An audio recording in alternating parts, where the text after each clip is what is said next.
You have power over your mind, not outside events. Realize this and you will find strength. That's what wrote nearly 2,000 years ago, and most people still don't understand how dangerous that idea really is. What if I told you that the moments when you do nothing, when you don't argue, don't react, don't explain yourself, don't defend your name, are often the exact moments your enemies lose the most power over you? What if the silence you think makes you weak is actually the force that unsettles them, exposes them, and slowly destroys their leverage? You've felt it before. Someone provokes you, tries to get a reaction, tries to pull you into drama, disrespect, or emotional chaos. And the instinct is to respond, to prove, to correct, to strike back. But every time you do, you hand them control. Stoicism teaches something far more ruthless. Restraint is not passive, it's strategic. Doing nothing at the right moment isn't avoidance. It's dominance through discipline. In this video, you'll learn 10 specific times when doing absolutely nothing quietly dismantles those who wish you harm, socially, psychologically, and emotionally. These aren't theories. These are timeless principles used by calm, unshakable men throughout history. Watch until the very end, because the final point ties everything together. And once you understand it, you'll never feel the urge to react the same way again. Number 1, when you refuse to react to provocation. When you refuse to react to provocation, something powerful happens inside you first, and that inner shift is what quietly dismantles the other side. Most people don't realize this because they've been trained to believe strength looks like response, defense, retaliation. Stoicism teaches the opposite. Wrote, "The best revenge is to be unlike him who performed the injury." That line isn't poetic comfort, it's tactical. The moment you stop reacting on impulse, you remove yourself from the emotional leash someone else is trying to pull. Provocation only works when it lands. It needs friction. It needs you to tense up, to explain, to lash out, to justify yourself. When you do nothing, when you stay still internally, you deny it oxygen. Epictetus made this clear. It is not things themselves that disturb us, but our judgments about them. When you refuse to react, you're refusing to accept the judgment that you've been threatened, diminished, or challenged. You're saying, without words, that your inner state is not available for manipulation. This is not weakness, it's discipline in its form. Reaction is easy. Anyone can snap back. Anyone can get loud. Anyone can feel offended. Doing nothing takes control. It takes restraint. It takes trust in your own grounding. When you don't react, you're not freezing, you're choosing. And choice is where your power lives. You have to understand this clearly. Provocation is an invitation to abandon your center, to step into someone else's emotional frame. When you accept that invitation, you're playing their game under their rules. When you refuse, the game collapses. The other side expected noise. They expected movement. They expected emotional confirmation. Silence disrupts that expectation. Calm destabilizes it. Seneca warned that anger always outpaces reason. The Stoics weren't telling you to suppress emotion. They were telling you to see it clearly before it drives you. When you feel the surge, the heat, the tightening, the urge to respond, that's your cue to pause, not forever, just long enough to reclaim authority over yourself. In that pause, you win something far more important than an argument. You win your autonomy. Refusing to react does mean you tolerate disrespect or surrender boundaries. It means you stop advertising where your buttons are. You stop giving free access to your emotional core. You act later if action is needed, from clarity instead of agitation. That difference is everything. One response leaks energy. The other concentrates it. There's also something deeply unsettling about a person who cannot be provoked. Not because they're cold, but because they're unreachable. When someone realizes they can't shake you, can't rush you, can't pull you into emotional chaos, the balance of power shifts. You're no longer predictable, and unpredictability when paired with calm is formidable. This is a habit you train, not a personality trait you wait for. Start small. The next time you feel the impulse to respond immediately, delay it. Count your breaths. Notice the sensations without naming them good or bad. Reminded himself that you can leave the scene not physically but mentally at any time. You step back into observation. You watch the urge rise and fall. And when it passes, you'll notice something subtle. The situation lost urgency. Another exercise is to rehearse non-reaction in advance. The Stoics believed in preparation of the mind. You don't wait for provocation to practice calm.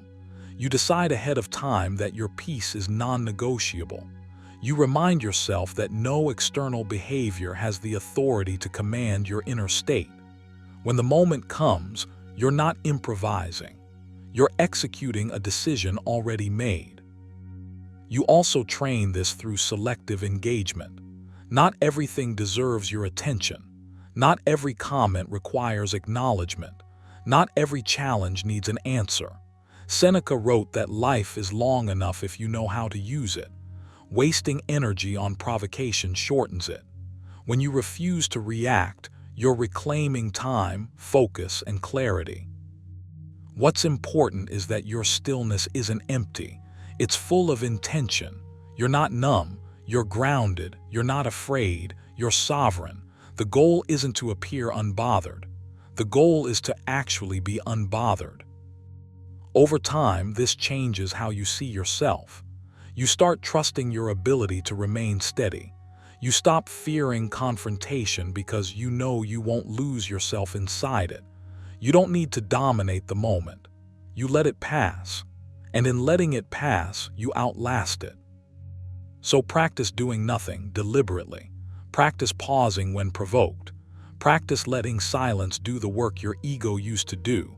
Practice choosing dignity over impulse. The Stoics knew that the most decisive victories are internal.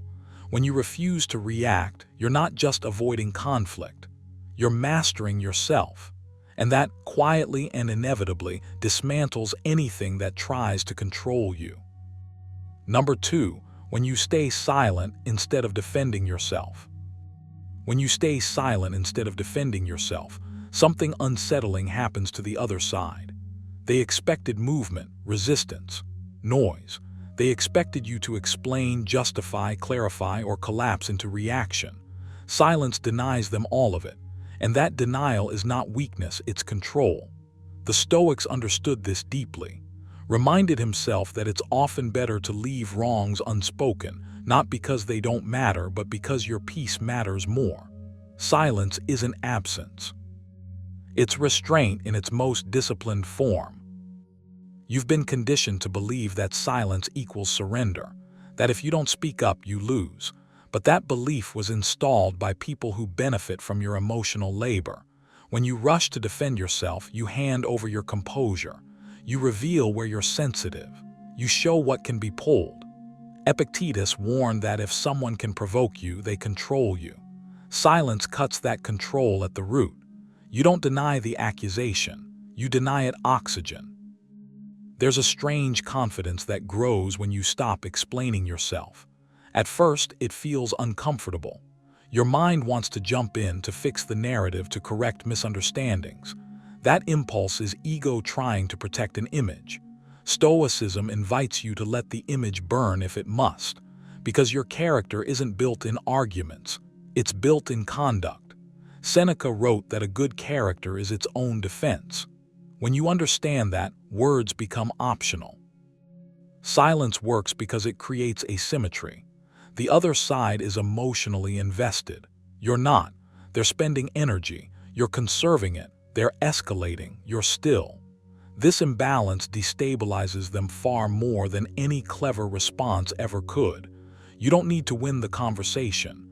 You need to win your inner state. Once that's intact, everything else rearranges itself. Doing nothing doesn't mean feeling nothing. It means you don't outsource your reactions. You allow the surge of emotion to rise, peak, and fall without expression.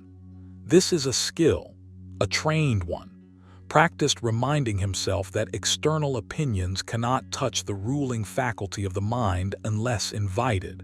Silence is how you refuse the invitation. When you defend yourself, you implicitly accept the frame that you're on trial. Silence rejects the trial entirely. You're not required to respond to every provocation. You're not obligated to clarify yourself to people who aren't committed to understanding. The Stoics were ruthless about this. They didn't argue with noise. They lived above it. You can train this. Start small. When the urge to respond appears, pause, not dramatically, just enough to notice it, label it. That urge is not truth, it's habit. Then choose stillness. This doesn't mean bottling emotions. It means letting them move through you without spilling outward. Over time, this rewires your nervous system. You become harder to shake because you're no longer reactive by default. Another exercise is to practice selective speech. Before responding, ask yourself one question. Does speaking here increase my clarity or dilute it? If the answer isn't clear, you wait. Silence sharpens perception. It forces you to listen, to observe patterns, to see intentions more clearly. People reveal themselves when you stop interrupting them with your defenses. There's also power in refusing to correct every misunderstanding. Most misunderstandings resolve themselves when you don't interfere. Some don't. That's fine. Stoicism teaches you that reputation is external. Character is internal. You protect what's internal first. Everything else is negotiable. Silence dismantles enemies because it deprives them of feedback. No reaction means no reward, no escalation, no drama. Their effort collapses inward. Meanwhile, you stay intact, calm, grounded, unmoved. This is not passivity, it's strategic patience, the kind that wears others down without lifting a finger. Make silence a deliberate practice. Choose moments each day where you say less than you could, where you resist the need to clarify, where you allow discomfort to exist without rushing to soothe it with words. This builds an unshakable core, a quiet authority. You'll notice something shift. Your words become heavier because they're rarer. Your presence becomes steadier because it's not reactive. And the people who once tried to provoke you lose interest. Not because you fought them, but because there was nothing left to fight. As wrote, the best way to deal with insults is to not be the kind of person they can injure. Silence is how you become that person. Number 3, when you don't chase validation or approval. When you don't chase validation or approval, something subtle but devastating happens. You remove the very fuel that keeps hostility alive. Most conflicts are not sustained by power, intelligence, or strategy. They're sustained by attention, by reaction, by the need to be seen, acknowledged, corrected, admired, or justified. The moment you stop feeding that need, the dynamic collapses on its own. This is why doing nothing, when done consciously, can be more destructive than confrontation. Epictetus said it cleanly. If you want to be invincible, make sure that no one can hurt you by praise or blame. Read that slowly. Anxiety fades when approval stops being your currency. So does the grip others think they have on you. Validation seeking is invisible bondage. It trains your nervous system to scan the room, the response, the silence. You start adjusting yourself to fit expectations that were never agreed upon. When you step out of that pattern, you don't become cold, you become unreachable. Not emotionally distant, but internally sealed. You stop explaining yourself. You stop correcting assumptions.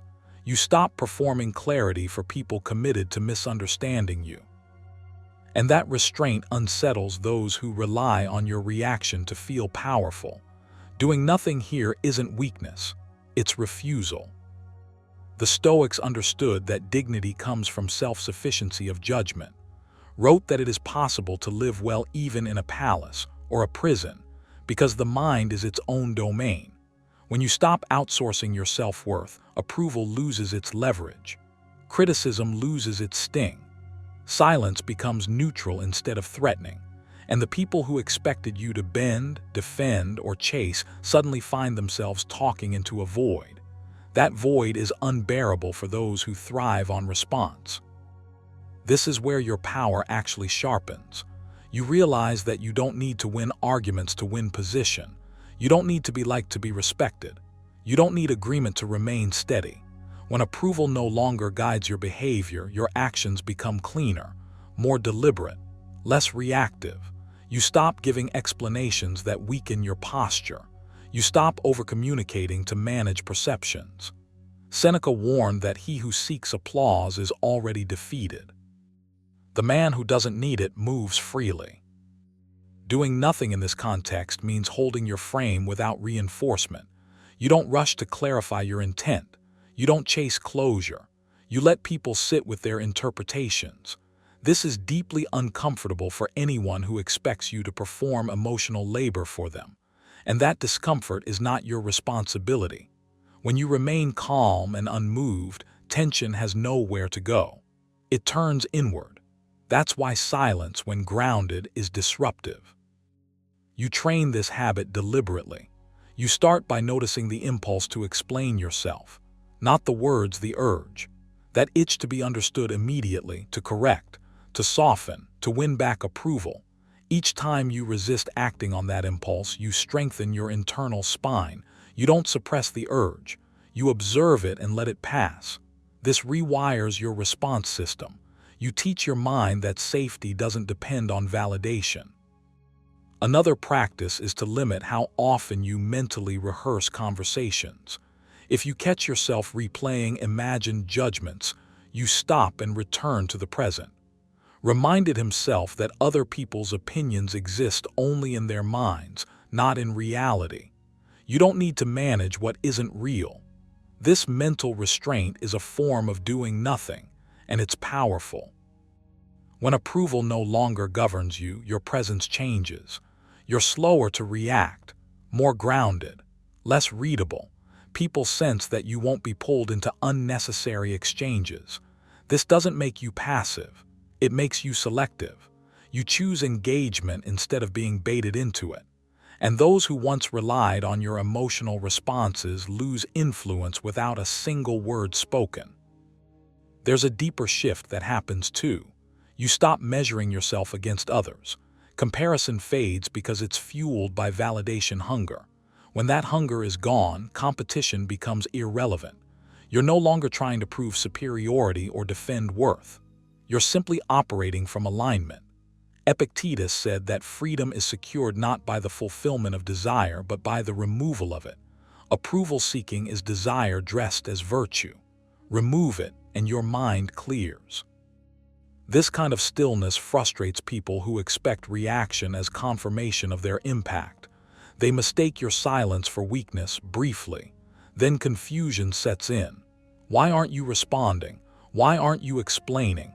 Why aren't you adjusting? And that confusion erodes their confidence. You didn't confront them. You didn't retaliate. You simply the energy that sustained the dynamic. To strengthen this further, practice deliberate non-response in low-stakes situations. Not avoidance, restraint. Let pauses exist. Let silence do its work.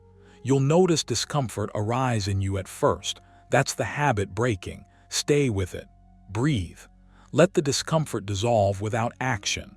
This builds emotional insulation. Over time, the urge to chase approval weakens. You also redefine success internally. Instead of asking, "Was I liked?" you ask, "Was I aligned?" Instead of "Did they approve?" you ask, "Did I act with clarity?" This reframing shifts your center of gravity inward. You become less manipulable because there's nothing external to pull on. Seneca wrote that the wise man is content with himself. That contentment is not arrogance, it's armor. Doing nothing doesn't mean indifference to values. It means refusing to perform for those who don't share them. It means conserving energy for what actually matters.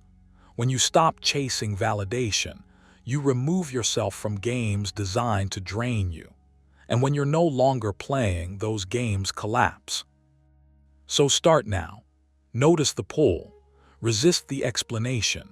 Sit in the silence. Let approval come or not come. It no longer defines you. This quiet discipline will change how you move through the world. And without raising your voice, without proving anything, you'll find that the absence of your reaction is more powerful than any response ever was. Number 4, when you let time expose false intentions. When you let time expose false intentions, you step into one of the most underestimated forms of power Stoicism offers. You don't rush. You do confront. You don't correct the narrative. You simply refuse to interfere with reality doing its job. And reality is relentless. False intentions can survive pressure, but they collapse under duration. That's why reminded himself to stay still and let things reveal themselves. Not everything requires your involvement. Some things only require your patience. You've been conditioned to believe that strength means response, that silence is weakness, that inaction is surrender. Stoicism flips that illusion. It teaches you that restraint is often the higher form of action. Epictetus was clear. If someone acts badly, it harms them, not you, unless you choose to be harmed by reacting. When you do nothing, you remove the fuel. You stop feeding distortion with attention. And without attention, false intentions begin to rot on their own. Time is merciless to inconsistency. A person pretending, manipulating, or acting from hidden motives cannot maintain coherence forever. Their words drift from their actions. Their emotions betray their scripts. Their patience thins. You don't need to expose them. You let them exhaust themselves. Seneca warned against the urge to immediately strike back because haste reveals insecurity. Waiting, on the other hand, reveals clarity. You are not passive during this waiting. You are observant. You are steady. You are allowing patterns to surface. Doing nothing here doesn't mean indifference. It means discipline. It means you resist the impulse to defend your image, correct assumptions, or force resolution. You trust that truth has weight, and weight takes time to settle. When you stay still, others are forced to move, and movement reveals intent. People show who they are when they think no one is reacting. Silence removes the mask. This is where your mind needs training. The discomfort of not acting can feel unbearable at first. Your ego wants closure. Your emotions want validation. But Stoicism asks you to rise above both. Wrote that you don't have to turn this into something. You can let it go. That sentence alone is a mental release valve. You stop converting every situation into a battle. You conserve energy. You gain perspective.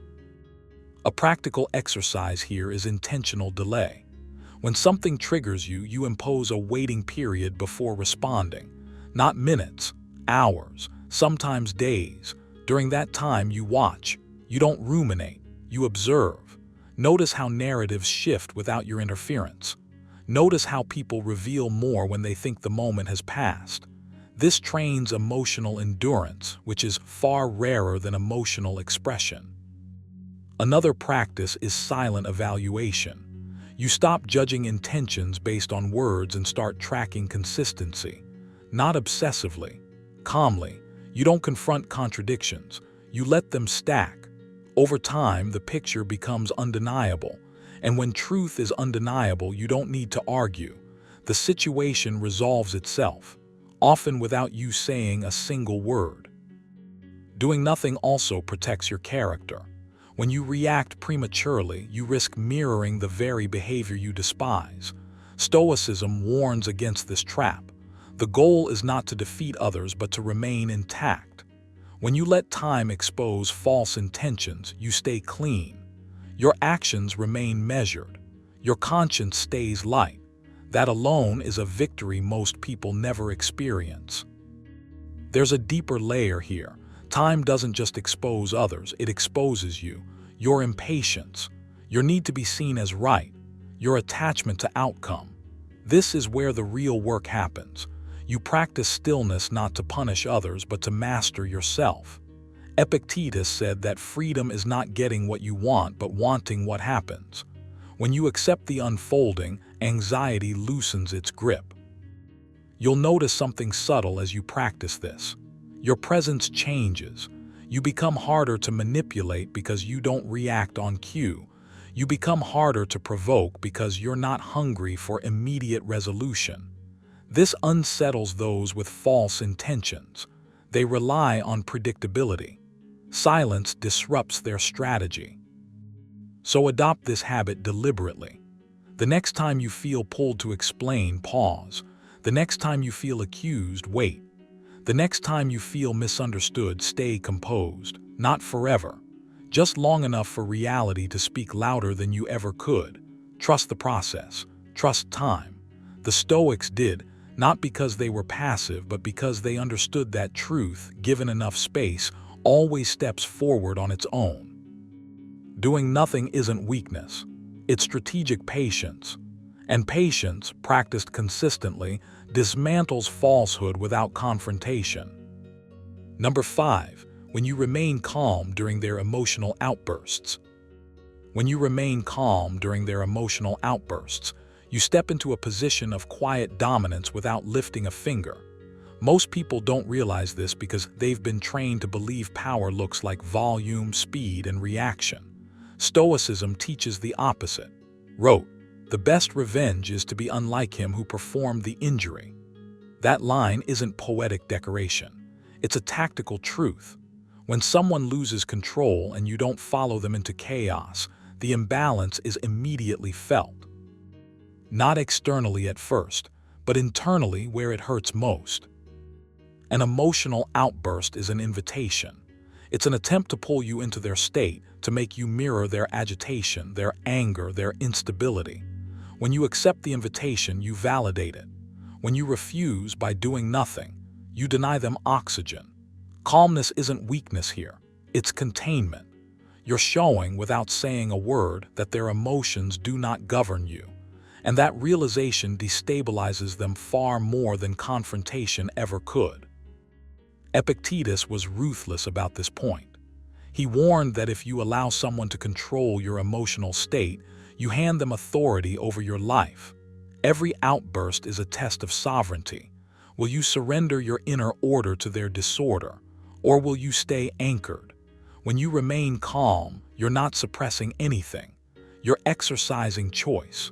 You're deciding that their storm does not deserve residence in your mind.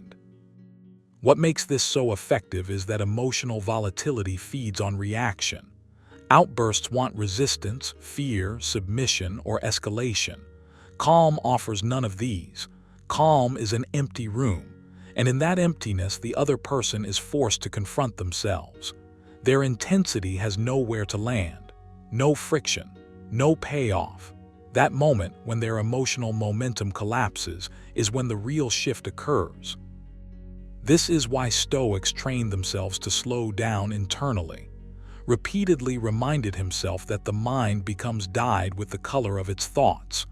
If you let another person's emotional excess paint your inner world, you live in their palette. Calmness keeps your canvas clean. It preserves your clarity, and clarity is power. There's also a deeper psychological effect at play. When you stay composed, you reverse the expected hierarchy. Emotional people expect control through pressure. Your stillness removes that leverage. You're no longer reacting, you're observing. You're no longer inside the exchange, you're above it. Seneca said that anger, if not restrained, is often more harmful to us than the injury that provoked it. Calmness is restraint in motion. You build this ability deliberately. It doesn't happen by accident. One daily exercise is mental labeling. When an emotional surge approaches, yours or someone else's, you name it internally. This is anger. This is agitation. Numbing creates distance.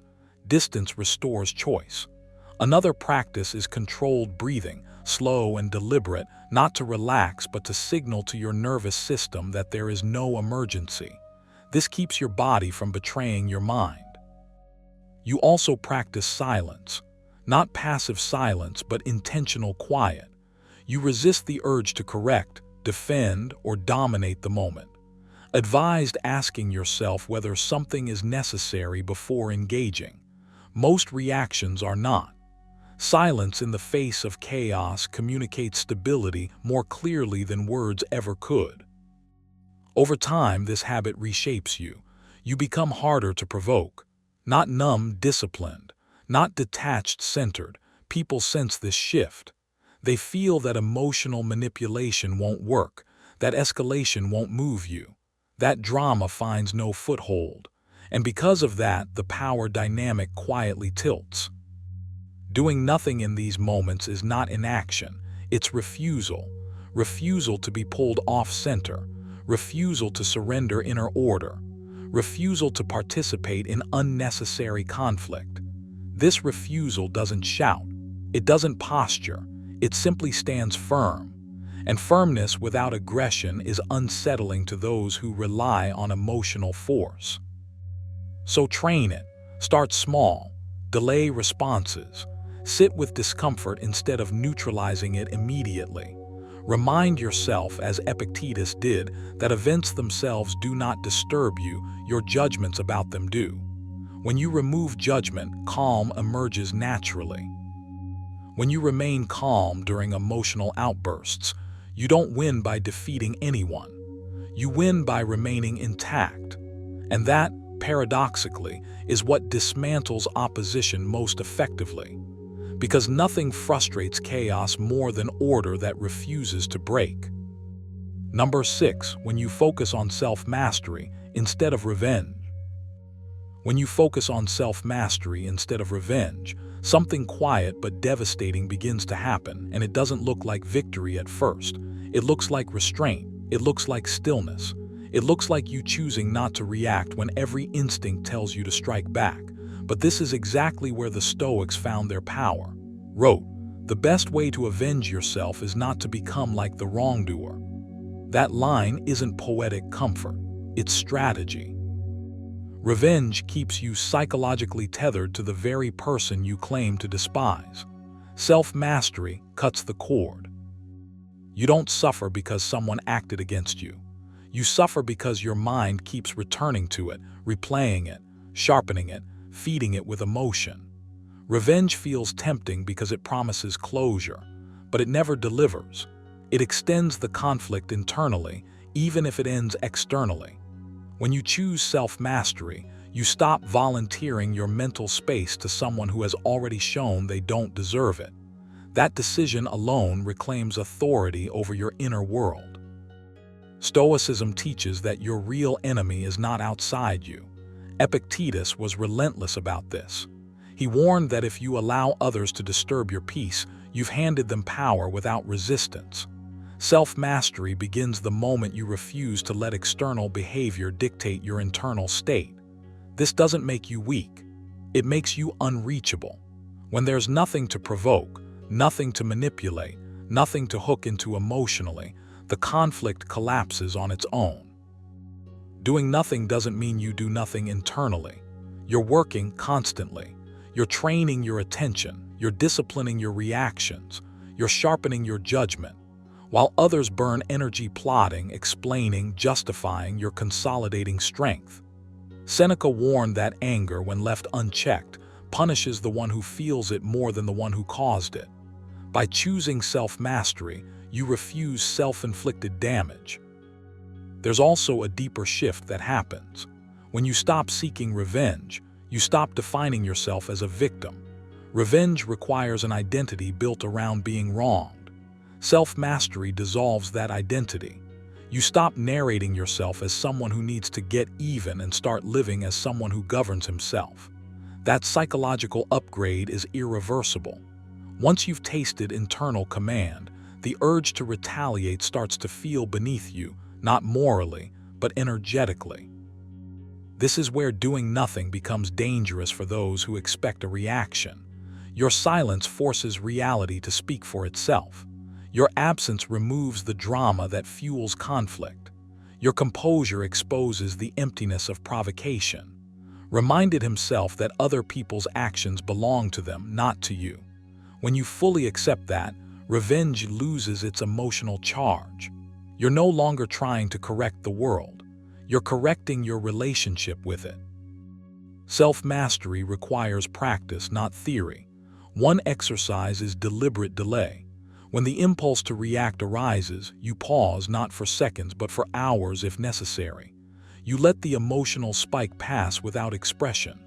This trains your nervous system to tolerate discomfort without action. Another exercise is mental reframing. Instead of asking, "How do I get back at this?" you ask, "What is this teaching me about control?" That single question redirects energy inward, where it actually belongs. You also strengthen self-mastery by reducing mental rumination. Each time your mind returns to the offense, you notice it and redirect attention to something constructive: your breath, your posture, your next disciplined action. Not distraction, redirection. Over time, the mind learns that revenge fantasies are unproductive noise. The emotional charge fades because it's no longer rewarded with attention. There's a reason the Stoics emphasized character over outcome. You can't control whether others feel guilt, regret, or loss, but you can control whether you become reactive, bitter, or consumed. And here's the quiet truth. When you master yourself, you become immune to the psychological games that revenge keeps alive. You don't need validation. You don't need acknowledgement. You don't need apology. That independence is unsettling to those who thrive on reaction. Seneca once wrote that a wise man is satisfied with himself. That satisfaction is lethal to conflict. It starves it. When you're internally complete, external hostility has nowhere to land. Doing nothing externally while doing the work internally shifts the entire power dynamic. You're no longer playing the same game. So adopt the habit of inward dominance. Train restraint as a skill. Practice emotional neutrality. Reduce impulsive speech. Remove yourself from unnecessary mental battles. Each act of self-control compounds. Each moment you choose mastery over reaction strengthens the part of you that cannot be shaken. Revenge seeks to wound. Self-mastery ends the war. And the more you practice it, the clearer it becomes. The most devastating response was never retaliation. It was becoming untouchable. Number 7. When you walk away without explanation. When you walk away without explanation, something profound happens inside you first. Before it affects anyone else, it reorganizes your inner world. Most people feel compelled to justify themselves, to clarify, to correct misunderstandings, to defend their intentions. Stoicism challenges that impulse at its root. Wrote that you don't need to turn this into something. It already is what it is. Walking away without explanation is not avoidance. It's discernment. It's the moment you decide that your energy is finite, and not everyone is entitled to it. The urge to explain comes from ego disguised as fairness. You want to be seen accurately. You want the other person to get it. But Stoic wisdom asks you to look closer. Why do you need their understanding to move on? Epictetus warned that if you want to improve, be content to be thought foolish and stupid. Silence tests that lesson immediately. When you walk away without explanation, you step out of the emotional marketplace where reactions are traded like currency. You refuse to bargain with your peace. This is where doing nothing becomes powerful, not passive, not weak, intentional. You are not ignoring, you are choosing not to engage. There's a difference. When you stop explaining, you stop feeding narratives that were never yours to control. You allow others to sit with their assumptions. That discomfort does more work than any argument ever could. Seneca wrote that the greatest remedy for anger is delay. Silence is the ultimate delay. It removes fuel. Without resistance, hostility collapses under its own weight. Walking away without explanation also trains you. It strengthens emotional self-command. You learn to tolerate being misunderstood without rushing to fix it. That's not easy. The mind wants closure. It wants resolution. But Stoicism teaches you that closure is internal, not negotiated. You don't need agreement to move forward. You don't need permission to disengage. When you walk away calmly, without drama or final words, you reclaim authorship of your attention. This choice disrupts expectations. People expect reaction, they expect defense, they expect emotional labor. When none arrives, it forces reflection. Silence becomes a mirror. You are no longer part of the cycle, and that's why this act destroys opposition, not through aggression but through absence. There's nothing to push against. No friction, no escalation, just space. You might feel tempted to explain yourself just once, to clear the air, to leave a final statement. Notice that impulse. It's usually fear wearing logic's clothes, fear of being misjudged, fear of losing control of the story. Reminded himself that other people's opinions are external events, outside your command. The moment you accept that, walking away becomes lighter. You don't storm off. You don't announce your exit. You simply stop participating. This doesn't mean you suppress your feelings. Stoicism isn't numbness, it's order. You process internally what you would otherwise leak externally. You write it down, you breathe through it. You let the emotional surge pass before acting. One practical exercise is deliberate pause. When you feel the urge to explain, delay your response by a fixed amount of time. Minutes at first, then hours, then days. Often, the need dissolves on its own. Another exercise is rehearsing silence. Imagine situations where you choose not to respond, not out of spite but clarity. You're training your nervous system to understand that safety doesn't depend on being heard. This builds resilience. Over time, your mind stops equating silence with loss. It starts associating it with strength. Walking away without explanation also sharpens your boundaries. You stop over-investing in dynamics that drain you.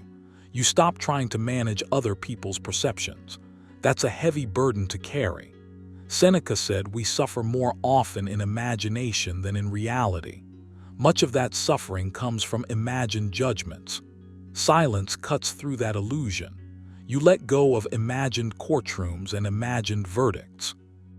There will be moments when silence feels uncomfortable. Let it. Discomfort is not danger. Sit with it. Observe it. This is how you build inner authority.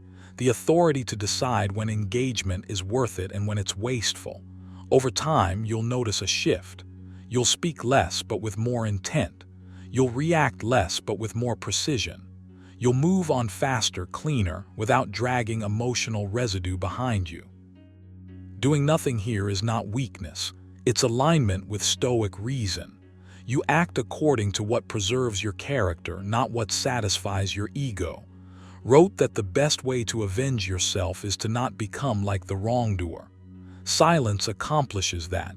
You don't mirror chaos. You don't amplify conflict. You remain intact. So practice it. Start small. Choose one moment where you would normally explain and don't. Breathe. Let the moment pass. Notice that the world doesn't collapse. Your worth doesn't diminish. In fact, something else grows: self-respect. And once that becomes your baseline, walking away without explanation stops feeling like loss. It feels like freedom. Doing nothing, when done deliberately, is not empty. It's full of intention. And that intention reshapes you long before it affects anyone else. Number 8. When you allow people to reveal themselves without interruption. When you allow people to reveal themselves without interruption, you step into a form of power that most never develop because it feels counterintuitive. The instinct is always to react, to correct, to defend, to explain. Your ego wants motion. Your emotions want release.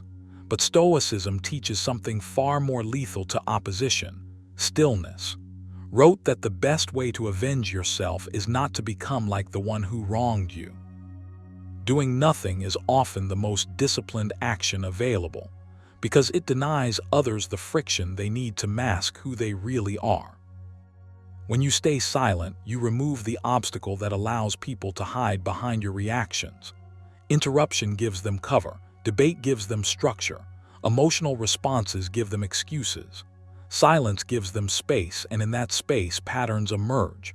People begin to talk more than they should. They overextend. They contradict themselves. They expose intentions without realizing it. You don't have to interrogate. You don't have to confront. You simply don't interfere with the unfolding. This is not weakness. This is observation sharpened into strategy. Your mind becomes calmer the moment you stop feeling responsible for correcting others. Anxiety fades when you realize that truth doesn't need your urgency. Epictetus reminded us that it is not events that disturb us, but our judgments about them. Doing nothing strips judgment down to perception. You see clearly when you stop trying to manage outcomes. You stop burning energy on unnecessary defense. You stop volunteering explanations to people who aren't seeking understanding. And in that restraint, you gain leverage, not over them, but over yourself. People reveal themselves fastest when they believe they're unchallenged. When there's no resistance, no immediate consequence, no emotional reward from provoking you. Silence removes the feedback loop. Without interruption, their words continue. Their behavior continues. And consistency is the great revealer. You don't need to label. You don't need to accuse. What's repeated eventually becomes undeniable, even to those watching quietly from the edges. This is where doing nothing quietly dismantles opposition. You are no longer a participant in their performance. You become an audience of one, attentive and unmoved. Seneca warned that the wise man does not fight every battle offered to him. Most conflicts are traps disguised as opportunities to prove yourself. When you decline to engage, you deny others the stage they need. Their energy turns inward. Their contradictions surface. Their impatience grows. You remain steady. There is also a deeper internal benefit. When you practice non-interruption, you train your nervous system to tolerate discomfort. Silence can feel unbearable at first. Your mind will itch to speak, to clarify, to control perception. Resist that urge. That urge is where weakness hides. The Stoics knew that mastery begins with endurance, not physical endurance, but psychological restraint. You don't act because you can. You act because it's necessary, and often it is. To build this habit, you practice intentional pauses. When provoked, count breaths before responding. When tempted to explain, wait. When misunderstood, stay still. This isn't avoidance, it's selection. You are choosing not to interfere with the process of revelation. Over time, this trains you to separate impulse from intention. You stop reacting automatically. You start responding deliberately or not at all. Another exercise is silent observation. For a set period, you commit to listening without inserting yourself. You don't correct inaccuracies. You don't redirect the conversation. You don't seek validation. You just listen.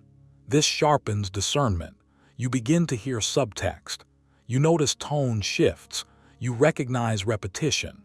Information accumulates when you stop interrupting the flow. Doing nothing also protects your dignity. When you don't rush to defend yourself, you communicate something powerful without saying a word. You are not threatened. Reminded himself that if something is not right, do not do it. If it is not true, do not say it. Silence aligns perfectly with that principle. You don't need to win arguments when time will expose inconsistencies on your behalf. This approach requires trust. Trust in your perception, trust in patience, trust that not every moment demands action. That trust is what most people lack, which is why they reveal themselves so quickly. They rush. They overreact. They speak to fill the void. You don't. You let the void do the work. As you adopt this habit, you'll notice something subtle but transformative. You feel less reactive, less drained, less entangled. You're no longer dragged into other people's emotional storms. You stand outside of them, watching the patterns form. Doing nothing becomes an act of clarity. And clarity is devastating to those who rely on confusion to maintain control. So practice stillness, practice restraint, let silence stretch, let people continue, Let time accumulate evidence. You don't need to expose anyone. You don't need to confront. When you allow people to reveal themselves without interruption, you remove the mask simply by refusing to touch it. And in that refusal, you gain something far more valuable than victory. You gain composure, insight, and unshakable self-command. Number 9. When you maintain composure while they seek control. When you maintain composure while they seek control, something subtle but devastating happens beneath the surface. Control depends on reaction. It feeds on emotional leakage, on visible disturbance, on the sense that they can move you even slightly off-center. The moment you don't react, the entire dynamic collapses, not loudly, quietly. Wrote, "The best revenge is to be unlike him who performed the injury." That line isn't poetic fluff, it's tactical. It reveals a psychological truth most people never learn. Composure starves manipulation. When you stay still inside while someone is reaching for dominance, you deny them oxygen. You're conditioned to believe that power requires response. That silence is weakness. That doing nothing means losing ground. Stoicism dismantles that belief. Epictetus was relentless about this. If something is outside your control, it has no authority over you unless you grant it permission. Composure is that refusal. You don't argue, you don't correct, you don't rush to explain, you don't mirror their urgency. You remain grounded, and in doing so, you force them to confront their own instability. They wanted to pull you into motion. You stayed still. That imbalance exposes them. There is immense discipline in doing nothing, not passive nothing, conscious nothing. You are present, you are aware, but you are not reactive. Most people mistake restraint for fear because they've never practiced it, but restraint is an act of dominance over yourself. Seneca wrote that the greatest obstacle to living is expectancy, hanging on tomorrow, losing today. When someone seeks control, they are trying to control the future through you. Your reaction is the bridge they want to cross. When you don't give it to them, they're stranded. Composure shifts the battlefield inward. Instead of competing on their terms, emotion, urgency, escalation, you anchor yourself in reason. And reason doesn't hurry, it observes, it waits, it chooses. This is deeply unsettling to someone who thrives on control. They expect resistance or submission. Calm gives them neither. It creates a void where their tactics fail to land. You train this by learning to pause, not just externally but internally. When pressure appears, you don't label it as a threat. You label it as information. You watch your impulses rise, the urge to speak, to defend, to assert, and you let them pass without action. This is not suppression, it's mastery. Reminded himself that you can leave other people's mistakes where they belong, on their side. You don't need to carry them in your nervous system. Another practice is intentional non-engagement. When you feel provoked, you ask yourself a simple question. Is a response required, or is it merely requested? Most control attempts are requests disguised as demands. Silence, calm posture, neutral expression, these are not empty gestures. They are boundaries. They communicate that access to your emotions is not automatic. Doing nothing also means refusing to explain yourself to someone committed to misunderstanding you. Explanation often feels virtuous, but it can be a trap. The Stoics warned against trying to correct every false impression. You are not obligated to manage someone else's perception. When you stop performing clarity for those who seek leverage, you reclaim your time and your authority. Composure has a compounding effect. The more you practice it, the more your nervous system learns that not every stimulus requires a response. You become harder to rush, harder to bait, harder to destabilize, and people sense this long before they understand it. Calm is intimidating because it suggests self-sufficiency. You don't need to win the moment. You're not desperate to be right. You're steady. One powerful exercise is deliberate stillness. Sit with discomfort without narrating it. No internal commentary, no mental rehearsal, just sensation and breath. This conditions you to remain present under pressure. Another is selective speech. Decide in advance that you will not speak unless your words improve the situation, not express. Improve. This immediately filters out reactive noise. When you maintain composure while others seek control, you're not playing their game. You're ending it, quietly. You don't need to overpower. You don't need to dominate. You simply refuse to be moved. And that refusal is more destructive to manipulative intent than any confrontation ever could be. So practice doing nothing, but do it deliberately.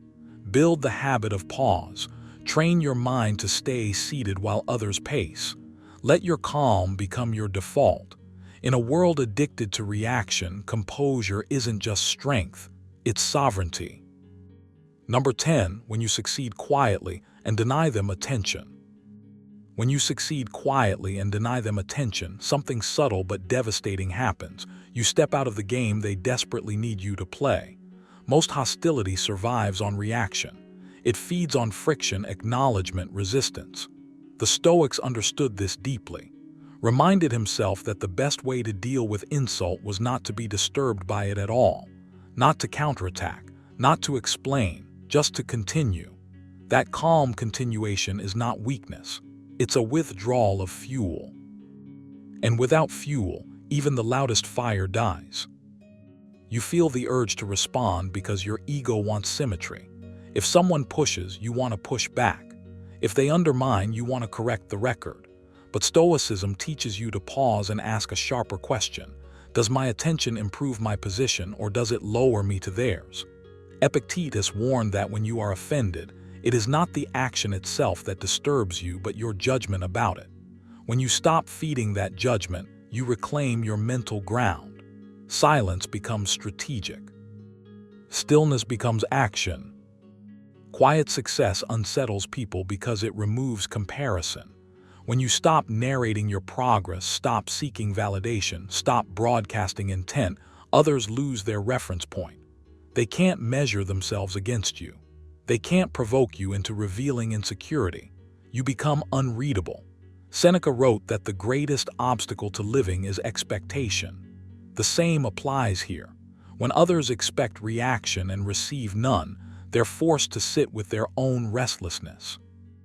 That discomfort does the work for you. Doing nothing doesn't mean being passive. It means being selective. You redirect energy away from performance and toward progress. You stop explaining yourself to people who are committed to misunderstanding you. You stop correcting narratives that don't matter. Instead, you build quietly. You sharpen privately. You let outcomes speak in a language that requires no translation. This is discipline disguised as indifference. What truly dismantles opposition is not your response, but your absence from their emotional economy. When you deny attention, you deny significance. And when you succeed without acknowledgement, you deny relevance. That combination is unbearable to those who thrive on reaction. Advise to live a good life, and if there are gods, they will reward you. If there are none, you will still have lived nobly. Apply that here. Act rightly, not loudly. Improve steadily, not theatrically. This approach requires restraint, and restraint is a muscle. You train it by delaying response. When provoked, wait. Let the initial surge pass. Most impulses collapse under a little time. Another exercise is attention budgeting. Decide in advance what deserves your focus and what does not. Write it down if you must. When something tries to pull you into unnecessary conflict, you return to the list. This builds internal authority. You're no longer reactive, you're governed. You also practice anonymity and effort. Do the work without announcing it. Let silence protect momentum. The Stoics valued self-sufficiency not because they despised others, but because dependence weakens judgment. When you don't need applause, you don't fear silence. And when your mind is free from that fear, you move faster and cleaner. There's a paradox here. The less you try to defeat anyone, the more their power over you fades. Seneca observed that anger, if not restrained, is more harmful to us than the injury that provokes it. Attention works the same way. What you starve cannot dominate you. When you refuse to react, you're not avoiding conflict, you're ending it at the root. So adopt the habit of non-response where response is unnecessary. Replace commentary with construction. Replace signaling with substance. Each time you choose silence over spectacle, you strengthen your position. Each time you let progress remain quiet, you protect it from interference. This isn't about being above others. It's about being beyond reach.